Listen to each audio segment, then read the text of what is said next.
Je dormais profondément quand j'ai entendu frapper à ma porte. Pas un petit toc-toc timide. Non. 3 coups secs, pressés. Quand j'ai ouvert les yeux, il faisait encore nuit. J'ai attrapé mon téléphone pour voir l'heure, 2h14 du matin. J'ai à peine eu le temps de me redresser que la porte s'est ouverte. C'était ma mère. Elle n'avait pas l'air inquiète, ni fatiguée, juste décidée. Elle a dit une phrase qui m'a glacé le sang. « Ta sœur arrive ? Des États-Unis. Tes affaires sont déjà dehors. On ne veut pas qu'elle sache que tu vis encore ici. » Je suis restée là, figée, comme si le sol s'était effondré sous moi. Je croyais avoir mal compris. J'ai répondu, la voix tremblante. « Quoi ? Mais pourquoi tu me mets dehors maintenant ? En pleine nuit ? » Elle n'a même pas pris la peine de s'expliquer. Elle s'est contentée de dire « C'est mieux comme ça ». Puis elle a quitté la pièce, comme si elle venait de me dire qu'on allait manger des pâtes ce soir. Froidement, comme si j'étais un fardeau dont elle voulait se débarrasser depuis longtemps. Je suis sortie de ma chambre et j'ai vu mes valises déjà posées dans l'entrée, le tout bien fermé, comme si ça faisait des jours qu'elle préparait ça dans mon dos. Le silence dans la maison était assourdissant. Pas un mot de mon père, pas un regard, juste l'horloge du salon qui marquait le temps pendant que je ramassais ce qui restait de ma dignité. Je suis sortie, en pyjama, avec mes valises. Pas de destination, pas de plan, rien. La rue était vide. Les lampadaires grésillaient et je sentais le vent froid me mordre la peau. J'ai marché sans réfléchir, juste pour ne pas pleurer devant leur porte, juste pour m'éloigner d'eux. Dans ma tête, c'était le chaos total. Pourquoi maintenant ? Pourquoi comme ça ? J'ai essayé d'appeler une amie. Messagerie. Une autre. Rien. J'avais l'impression d'être un fantôme que personne ne voyait, que personne ne voulait héberger. Et ce que je ne savais pas encore, c'est que cette nuit n'était que le début. Le début d'une vérité que j'aurais préféré ne jamais entendre. Je n'ai pratiquement pas dormi cette nuit-là. J'ai fini par trouver refuge dans une petite salle d'attente de la gare, ouverte 24h24. Il faisait froid, les néons grésillaient, et l'odeur de vieux plastique me collait au nez. J'étais là, assise avec mes valises, à rafraîchir, mon téléphone toutes les 10 secondes comme si une solution allait tomber du ciel. Rien. Pas un message, pas un appel. Je me sentais littéralement effacée du monde. À 5h42, j'ai reçu une notification. C'était un message de ma cousine. « T'as vu l'Instagram de ta sœur ? Elle vient d'atterrir. » Ma gorge s'est nouée. Ma sœur, celle dont je n'avais plus vraiment de nouvelles depuis qu'elle était partie vivre aux États-Unis, était enfin de retour. Et moi, j'étais à la rue à cause d'elle. L'ironie était étouffante. Je n'ai jamais eu de problème avec elle. On n'était pas super proches, mais on s'aimait bien. Elle m'envoyait des petits messages de temps en temps, elle commentait mes stories. Rien de spécial, mais rien de négatif non plus. Alors pourquoi ma mère voulait à tout prix cacher mon existence ? Pourquoi cette urgence à me faire disparaître ? J'ai passé la matinée à errer dans la ville. Chaque fois que je croisais un couple de parents et leur fille, j'avais un pincement au cœur.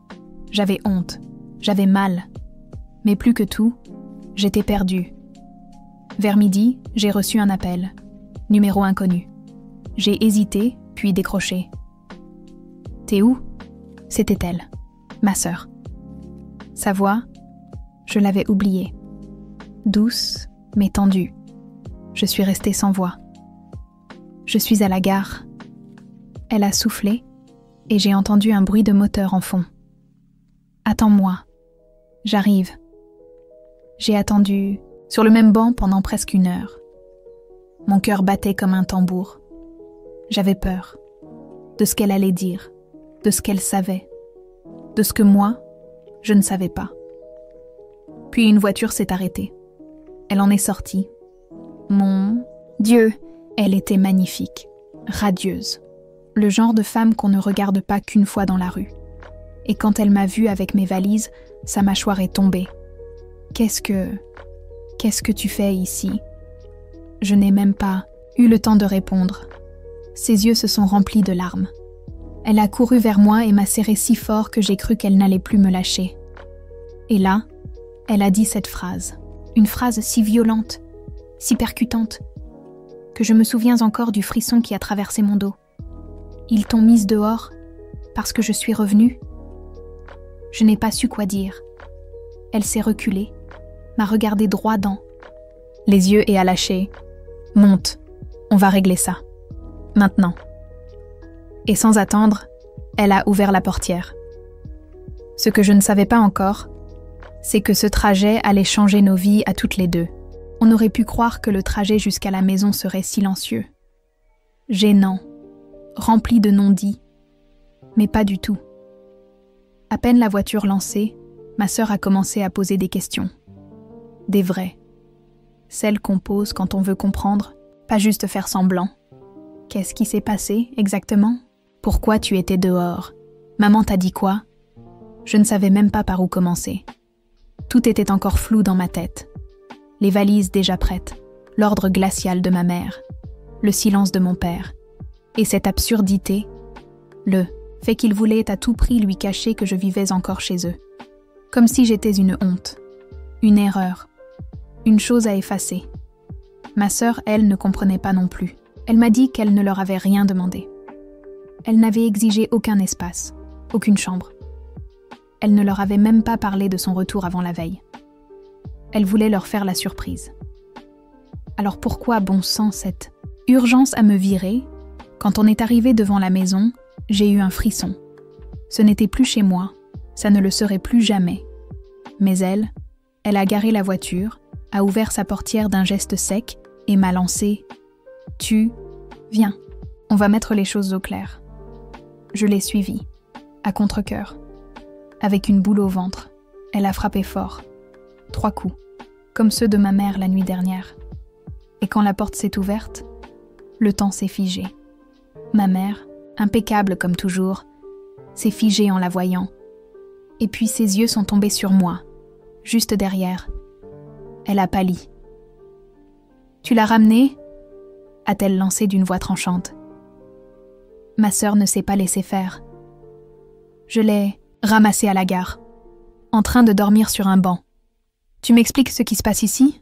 Mon père est apparu derrière elle, le regard vide, le visage creusé. Il n'a rien dit, pas un mot. Et c'est là que j'ai senti un malaise, un truc qui cloche. Pas juste un conflit familial, un vrai malaise. Une peur panique dans leurs yeux, comme s'ils venaient d'être pris en flagrant délit.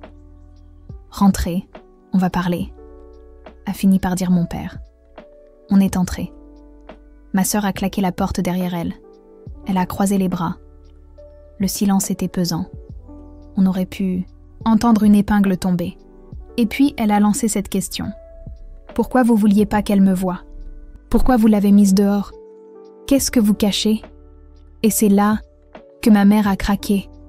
Son visage s'est tordu. Elle s'est assise. Elle a mis une main sur son front et elle a chuchoté une phrase incompréhensible, presque inaudible.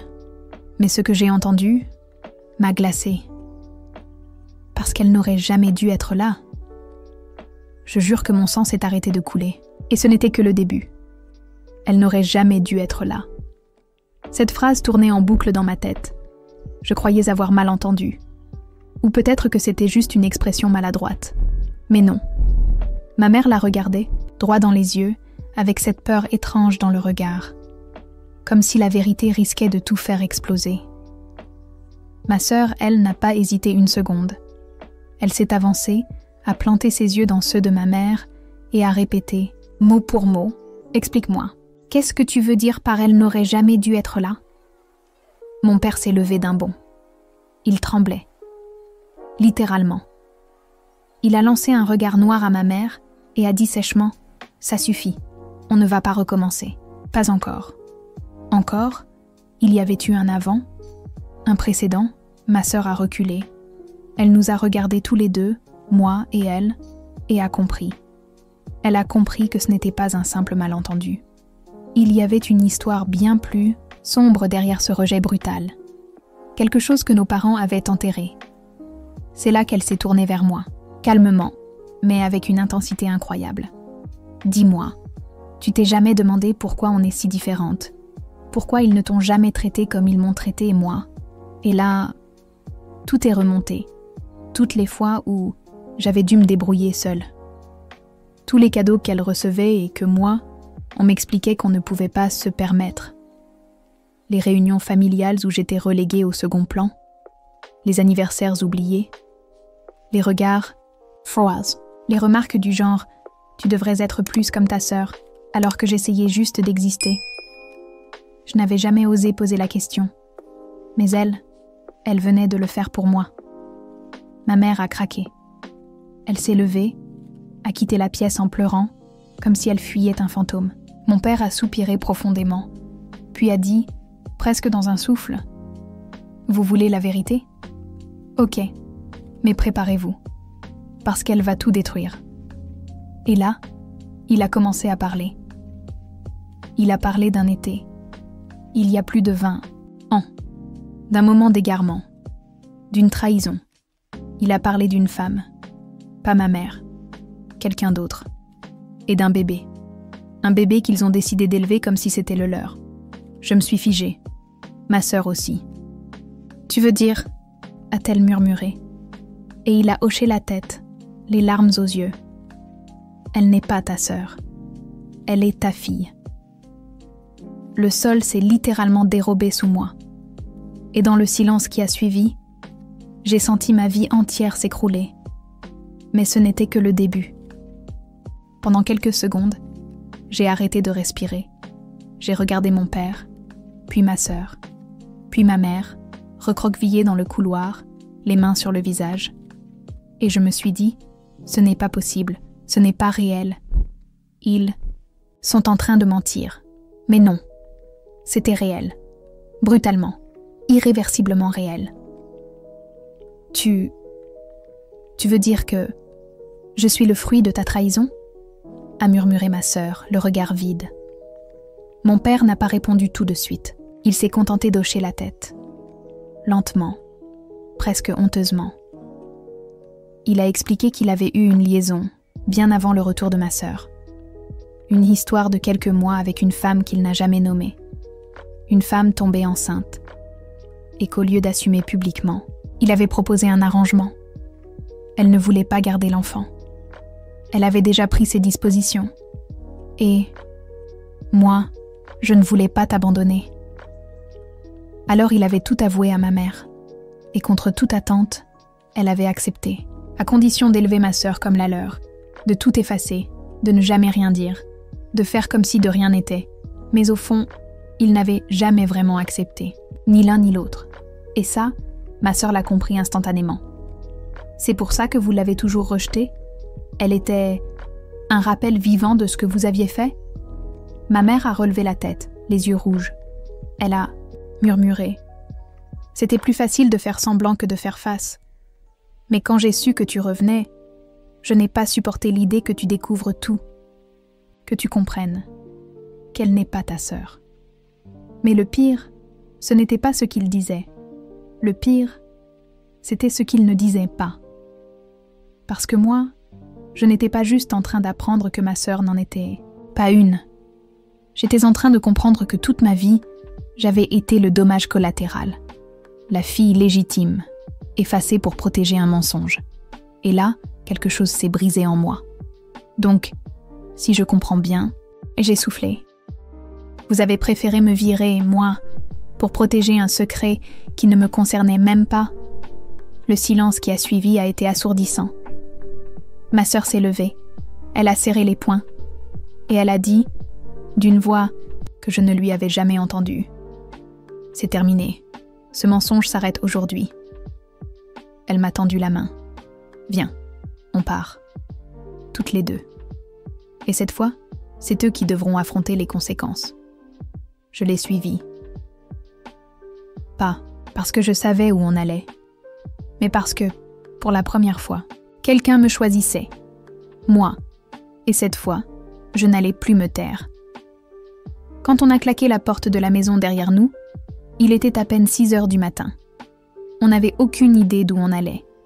Pas de plan, Pas de valise. Juste, moi, ma sœur, et un silence pesant entre nous. On a marché quelques rues sans dire un mot, le cœur battant trop fort. Et puis elle a craqué. « Pourquoi ils t'ont fait ça ?» a-t-elle demandé d'une voix tremblante. Je n'ai rien répondu, parce que, franchement, j'avais encore du mal à réaliser que c'était réel, que cette fois, ce n'était pas moi qui délirais. Ce n'était pas moi qui étais trop sensible ou ingrate. C'était eux les coupables. Ma sœur a sorti son téléphone, les doigts tremblants. Elle a réservé un hôtel pour 2 nuits avec sa carte américaine. Juste le temps qu'on respire un peu. Quand on est arrivé dans la petite chambre d'hôtel, je me suis effondrée sur le lit, comme vidée. Elle s'est assise à côté de moi. Et là, elle a dit un truc qui m'a retournée. Je ne leur pardonnerai jamais. Pas parce que je ne suis pas leur fille, mais parce qu'ils t'ont fait passer pour l'ennemi, alors que t'étais la seule à rien demander. J'ai fondu en larmes, et c'est là que notre complicité a vraiment commencé. Pendant 2 jours, on n'a pas quitté la chambre. On a parlé comme jamais. De notre enfance, des souvenirs flous qu'on avait, de ces petits détails qui prenaient soudain tout leur sens. Elle se souvenait que ma mère la regardait parfois d'un air différent, presque distant. Moi, je comprenais enfin pourquoi on m'avait toujours dit que je devais laisser de la place à ma sœur, même quand c'était injuste. Puis, ma sœur a dit « On ne peut pas juste rester là, il faut faire quelque chose. » Et elle a eu une idée folle mais brillante. Je vais tout raconter. Publiquement. Je me suis redressée. « T'es sérieuse ?» Elle m'a regardé droit dans les yeux. « Je suis fatiguée de protéger leur image, de faire semblant. Ils t'ont mise dehors pour sauver leur réputation. Maintenant, on va leur montrer ce que ça coûte. » Elle a ouvert son ordinateur et elle a commencé à écrire. Un long message. Brut, authentique, puissant. Tout y passait. L'adoption secrète, les années de silence, l'hypocrisie, l'expulsion brutale au milieu de la nuit. Et elle a terminé par cette phrase.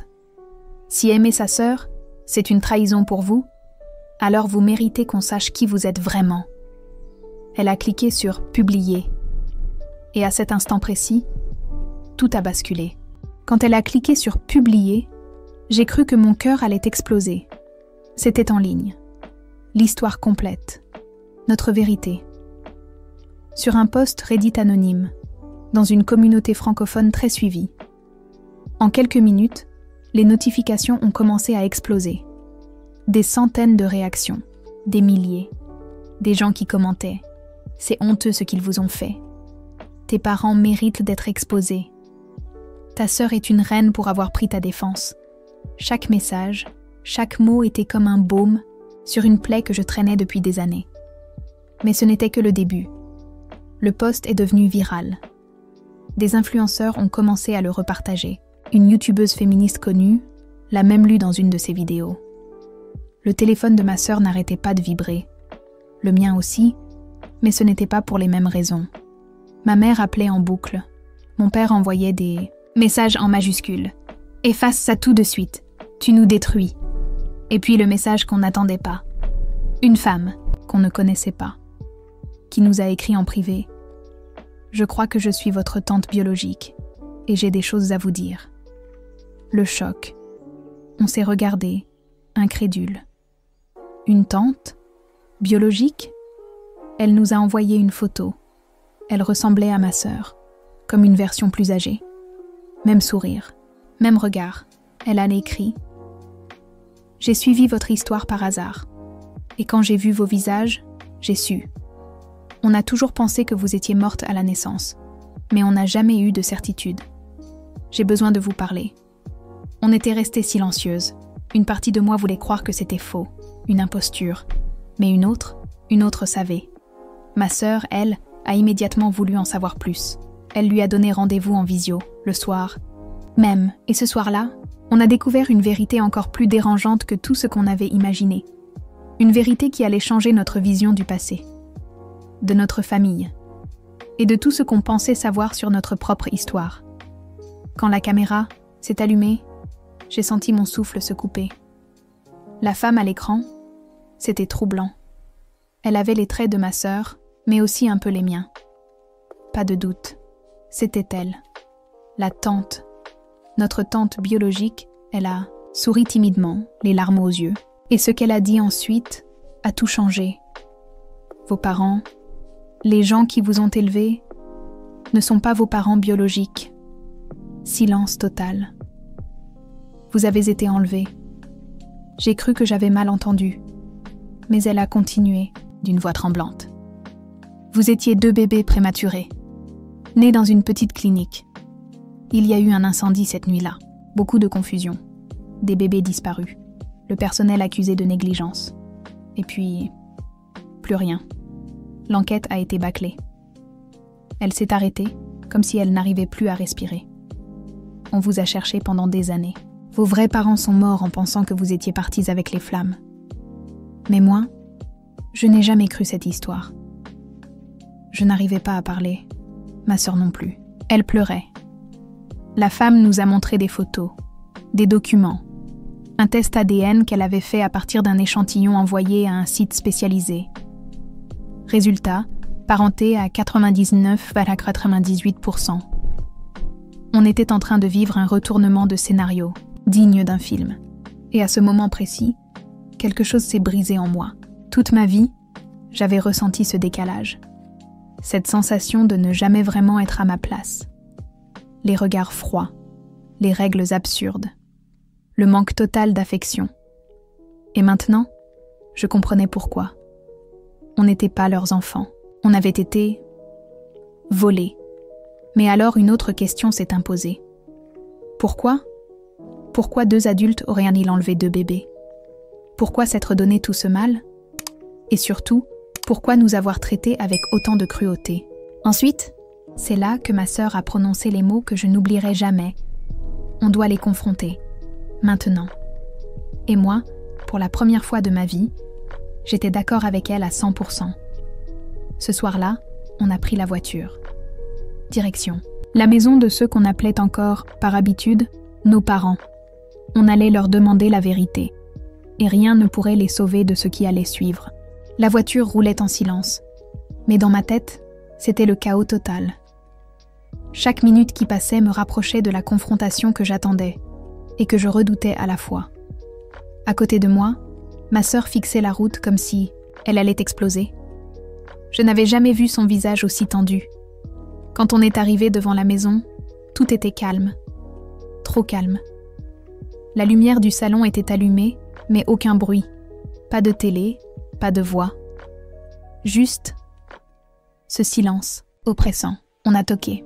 1 fois, 2 fois. Puis j'ai décidé d'entrer. La clé fonctionnait encore. Je l'ai tournée lentement et on a poussé la porte. Ils étaient au là, assis dans le canapé. Figés.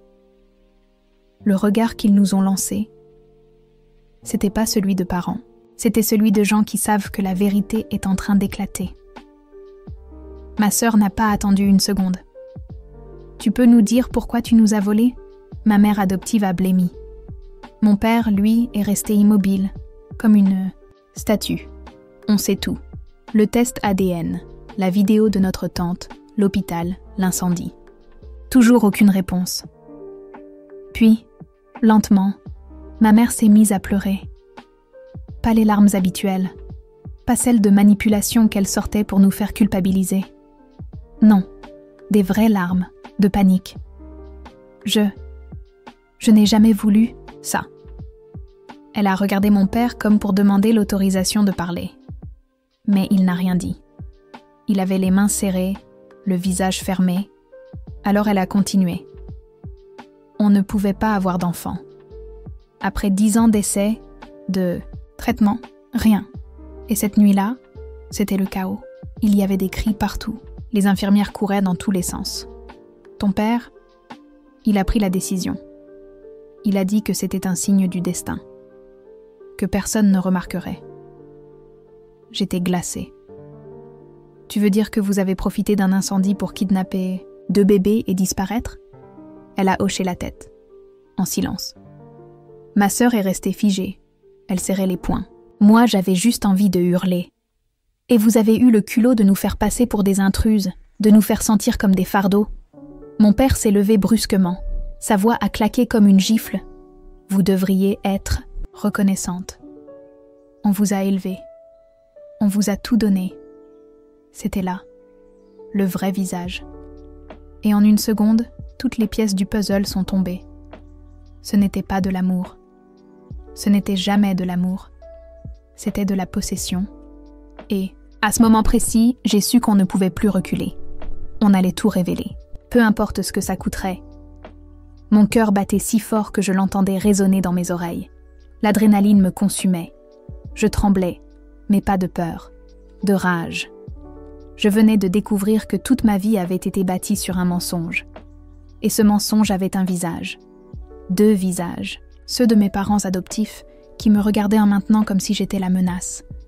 Et dans ce silence tendu, j'ai prononcé les mots que je retenais depuis trop longtemps. Je vais tout raconter, à la police, à la presse, à votre église, à vos amis. Vous ne méritez plus de vivre dans ce mensonge. Ma mère s'est levée brutalement. Ses yeux étaient gonflés de larmes, mais sa voix glaciale. Tu ne feras rien du tout. Elle s'est approchée de moi, et là, pour la première fois, j'ai vu une femme désespérée, mais surtout prête à tout. Elle m'a prise par le bras, fort, trop fort. Tu vas nous ruiner, tu ne comprends pas? On a tout fait pour que tu aies une vie meilleure. Ma sœur l'a immédiatement repoussée. Une vie meilleure? Tu nous as menti, manipulé, utilisé. Tu n'as jamais été notre mère. T'étais juste la femme qui nous a volés. Mon père a crié « Ça suffit maintenant !» Si vous pensez qu'on va se laisser faire, vous vous trompez. Vous n'avez rien. Vous êtes rien. Sans nous, vous auriez fini dans une poubelle. Et là, tout a basculé. Je ne sais pas si c'est la violence de ces mots ou le fait qu'il les ait dits avec tant de mépris, mais ma sœur a sorti son téléphone. Elle a appuyé sur un bouton. Tout est enregistré, depuis qu'on est entré. Le silence qui a suivi a été le plus glaçant de toute ma vie. Ma mère s'est effondrée sur le canapé. Mon père a reculé, comme s'il cherchait une issue. Mais il n'y avait plus d'échappatoire. On va porter plainte. Et cette fois, vous ne vous en sortirez pas avec vos sourires hypocrites et vos airs de famille modèle. Ils n'ont rien répondu. Ils savaient que c'était fini. On est sorti de la maison sans un mot de plus. Il n'y avait plus rien à dire. Dehors, l'air semblait plus léger. Comme si, enfin, une chaîne invisible venait de se briser. Mais je savais que le plus dur restait à venir. Parce que révéler la vérité, c'était une chose. Mais affronter les conséquences, c'était un autre combat. Et ce combat, il commençait maintenant. Le lendemain matin, le téléphone n'a pas arrêté de sonner. Messages, appels, notifications. Tout s'emballait autour de moi, comme si le secret qu'on avait gardé si longtemps venait de se répandre en une seule seconde. J'étais assise dans ma chambre, incapable de bouger. Mon esprit tournait à toute vitesse, essayant de comprendre ce que tout cela allait vraiment changer. Ma sœur, elle, était déjà sur le pont. Elle avait contacté une journaliste locale, décidé de porter plainte officiellement. Et surtout, elle voulait que notre histoire soit connue. Mais ce que je n'avais pas prévu, c'était la réaction du reste de la famille, et surtout celle des amis proches. Les appels s'étaient rapidement transformés en confrontation. « Pourquoi maintenant ?» m'avait crié une tante au téléphone. « Tu n'as pas honte ? Tu vas détruire toute la famille. » Mais ce que je ressentais au fond, c'était enfin un soulagement. On n'était plus seuls dans cette bataille. Ce jour-là, on a rencontré notre avocat. Un homme calme, professionnel, qui nous a expliqué toutes les étapes à venir. Il a parlé de droit, de reconnaissance, de possibles réparations. Mais surtout, il nous a promis une chose, la vérité allait éclater, quoi qu'il arrive. Pour la première fois depuis des années, je me suis sentie libre. Mais la liberté, ça se paye. Le combat judiciaire allait être long, douloureux, et on savait que nos parents adoptifs ne laisseraient pas tomber sans se battre. Et c'est là que j'ai compris que cette histoire, ce n'était pas seulement la nôtre. C'était celle de toutes les personnes qui vivent dans l'ombre de secrets, trop lourds à porter. Celle de celles qui cherchent à reprendre leur vie en main, contre vents et marées. Alors oui, ça allait être difficile.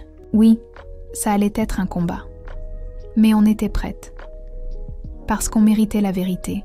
Et surtout, parce qu'on méritait la paix. Le procès a été l'épreuve la plus intense de toute ma vie. Chaque jour, il fallait affronter non seulement la salle d'audience, mais aussi le regard des autres, les murmures dans la rue, les jugements invisibles qui pesaient comme une chape de plomb. Mes parents adoptifs ont tout tenté pour nous discréditer. Ils ont essayé de retourner l'opinion publique contre nous, jouant la carte de la victime, inventant des histoires pour masquer la vérité. Mais à chaque mensonge qu'ils lançaient, ma sœur et moi répondions avec des preuves, des témoignages, des faits. On n'était plus ces filles effacées que personne ne voyait. On était devenues les voix de toutes celles qui n'avaient jamais eu le courage de parler. Le jour où le juge a rendu son verdict, la salle d'audience était pleine. Je regardais mes parents, assis là, impuissants. Le juge a déclaré qu'il reconnaissait officiellement notre adoption comme frauduleuse. Il a ordonné des réparations, mais surtout, il a affirmé notre droit à la vérité et à la reconnaissance. Ce moment-là, j'ai senti un poids énorme se lever de mes épaules.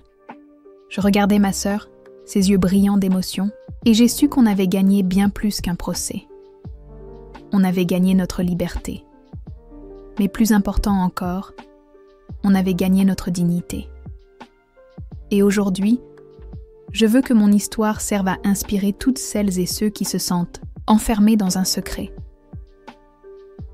À vous qui regardez cette vidéo, sachez que la vérité finit toujours par éclater et que vous méritez de vivre votre vie sans mensonge, sans chaîne, parce que chaque histoire mérite d'être entendue, et la vôtre aussi.